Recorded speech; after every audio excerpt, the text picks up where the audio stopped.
Just a quick update on the rear reinforcement plate. I did my research and I made a slight mistake. For the front, the plate is installed under the mounting area to prevent the shock mounting area to mushroom. For the rear, the plate is installed on top to prevent the strut from busting through the top of the rear towers. The plates basically are similar solutions for two different types of problems. I will make updates on the changes I make throughout the video.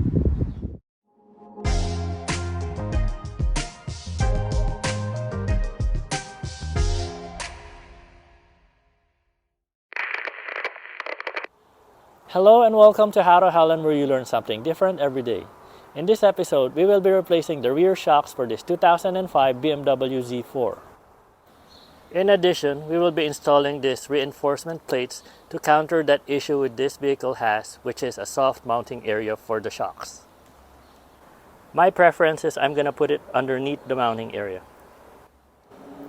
The first thing we need to do is get access to the top mount area for the rear shocks. So we need to take off the partial shelf, the side covers, and linings in the trunk. Let's start with a partial shelf. This loose cover is supposed to be connected to the partial shelf. If yours is still connected, start from the corner to take it off. Now once it's off, raise the shelf to the up position. To remove the shelf, look for the plastic clips holding it in place. There should be two on each side. Now to remove that, you have to press inward and push it out. And it should go inside of this side. And we can retrieve that later. So press in and push upward. There you go. Do the same thing on the other side. On my right side, I actually only have one plastic clip. So push the clip inward and push it out. But again, there should be two. There should be one more over here. Now with the clips out, push the side inward to release from the shelf.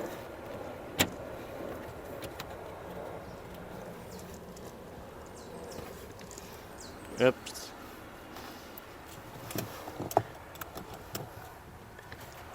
The clip is actually stuck, so use something to push it out so that it doesn't hinder us taking out the shelf. Alright, with that out, continue pressing it down and you see that this released from the shelf. And do also on the other side. So press this metal frame inward to release from the shelf. There, now we can remove the shelf. With the partial shelf released from its side, we can now wiggle it out to get it out of the way.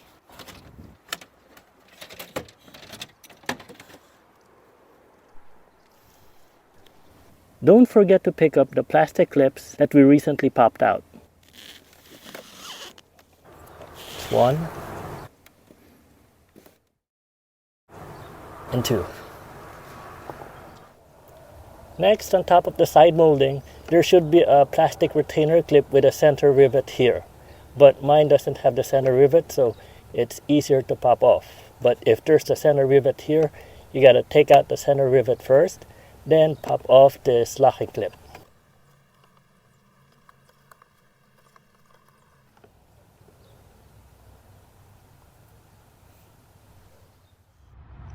Next, we need to remove the side molding, which is held up by 2 bolts. Now on paper, this should be a T25 bolt and the back is a 10mm bolt. But in my case, they are held up by 2 10mm bolts. So use the appropriate socket or screw bit to remove them. So mine are 10mm bolts, so I'm gonna use a 10mm socket and wrench to remove them.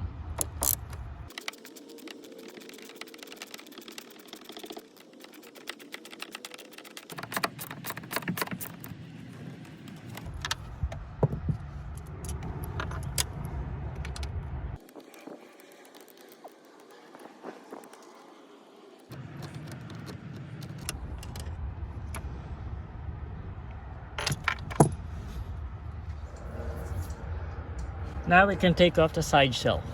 You need to wiggle it out to get it off. Do the same process on the other side. So in my case, two 10mm bolts.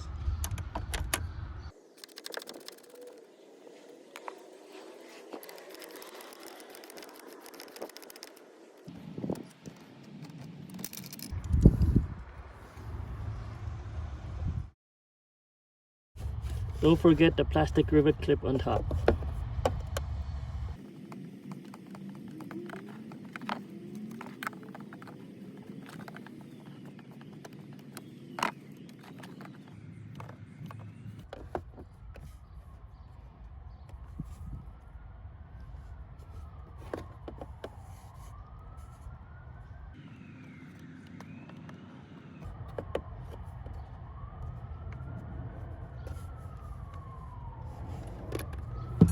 Now we can take off the side shell.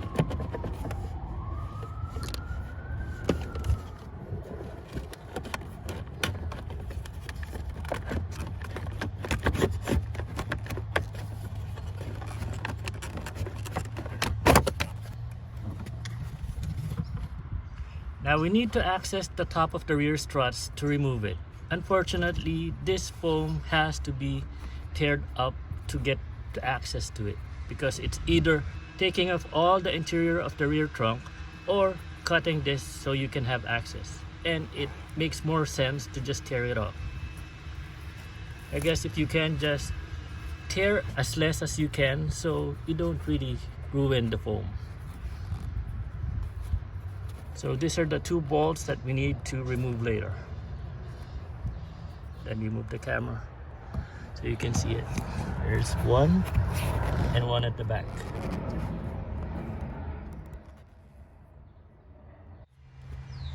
So while we're here, we're gonna spray some penetrating oil to loosen the bolts while we are racing the car and getting it from the bottom.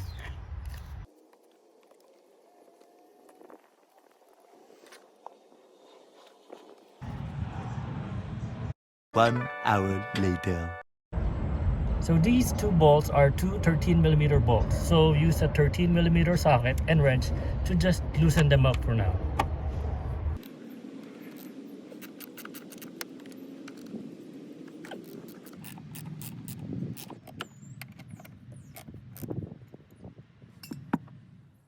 Here's the base of the rear strut held up by an 18mm bolt. Use an 18mm socket and wrench to remove the bolt.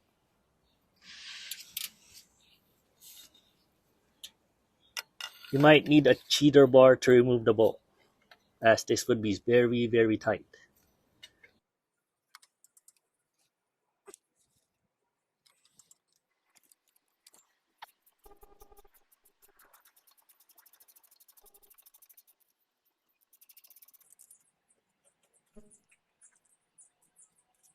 Now let's take out the nuts on top of the strut mount.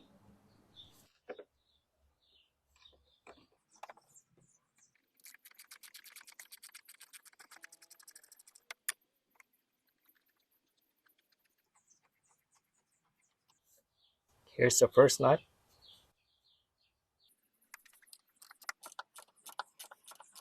Now once we remove this second nut, the strut is going to fall down from the bottom. So make sure you have someone to catch it, or be ready to catch it with your other hand.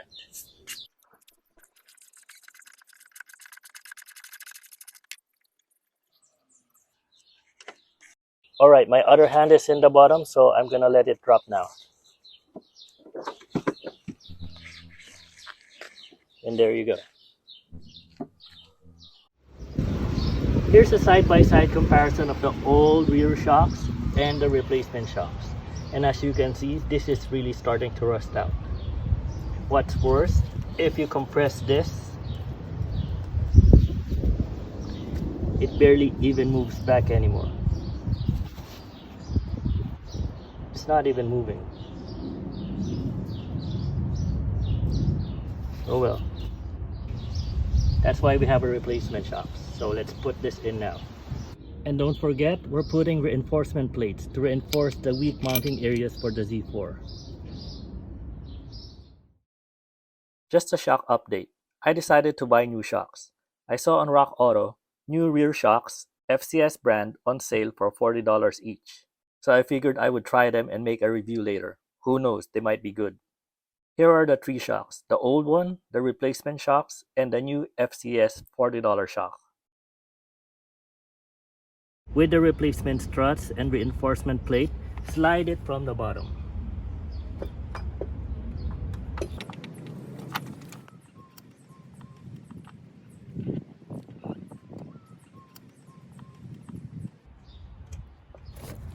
Then from the inside, start hand tightening the nuts to prevent it from cross-threading.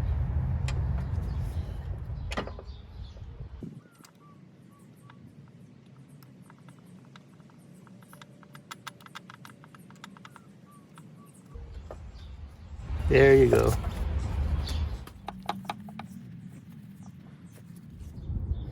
To align the base of the rear shock to the bolt hole, use a jack to raise it up a little bit.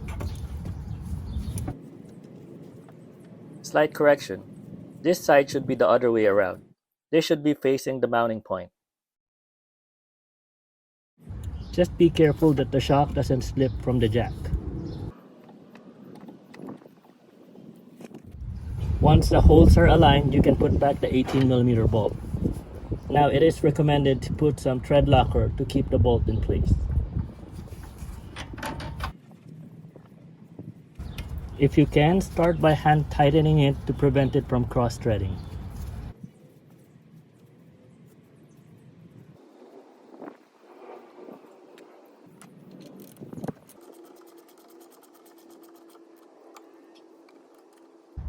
Tighten the bolt to 74 foot-pounds or 100 Newton meters.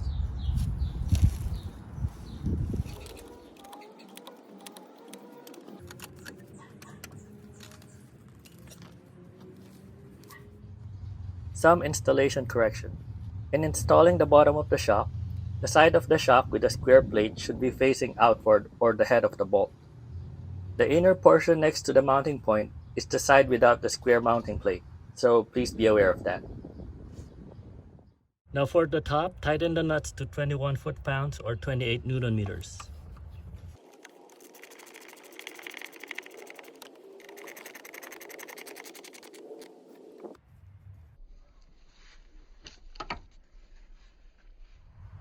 So here is the final update for the changes. As mentioned, I moved the reinforcement plates on top of the shock mount, under the mounting nuts.